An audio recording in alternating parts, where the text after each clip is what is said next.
6 janvier 2026, Journée mondiale des orphelins de guerre. Mesdames, Mesdemoiselles et Messieurs, chers enfants, aujourd'hui, nous commémorons la Journée mondiale des orphelins de guerre, instituée le 6 janvier 2001 par l'UNICEF et la Convention relative aux droits de l'enfant. Depuis plus de 20 ans, la Fondation Calixte Mounana, ministère de veuves, orphelins et personnes en situation de handicap, s'investit avec constance et détermination dans la défense des droits des enfants. Elle œuvre pour redonner espoir à ceux qui, victimes de la guerre, portent encore les blessures visibles et invisibles. En effet, il est indéniable que ces enfants portent dans leur chair et dans leur âme les cicatrices des conflits armés dans notre pays. Ces enfants souffrent des blessures profondes, souvent silencieuses. Certains ont perdu leurs parents, ces héros tombés pour défendre notre patrie.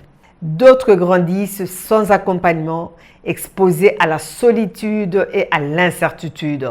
En ce jour, nous saluons l'engagement et le leadership du président de la République, son Excellence Félix-Antoine Tshisekedi Tshilombo, chef de l'État, qui place la protection et le bien-être des enfants au cœur de ses priorités. Cet engagement est une pierre essentielle pour bâtir une société plus juste et pacifique. Les statistiques humanitaires nous rappellent l'ampleur du drame. Mais derrière chaque chiffre se cache une histoire, un visage, une vie bouleversée ou brisée. Chaque enfant est un univers à part entière et chacun mérite notre attention.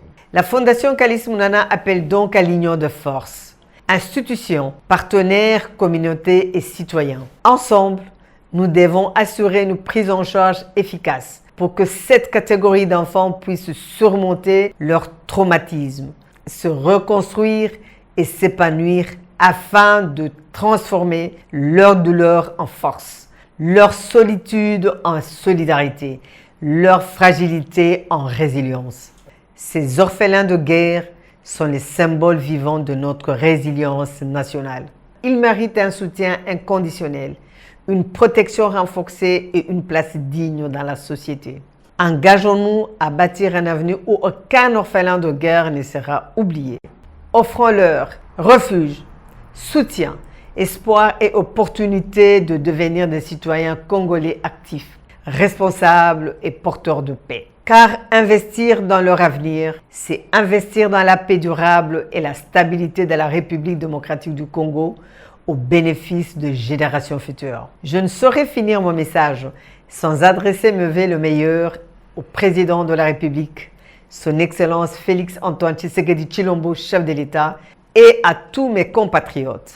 Que l'année 2026 soit le chapitre le plus éblouissant de l'histoire de notre nation. Que la paix règne sur notre terre. Que Dieu protège tous les orphelins de guerre de la République démocratique du Congo. Et merci pour votre aimable attention. Que Dieu vous bénisse.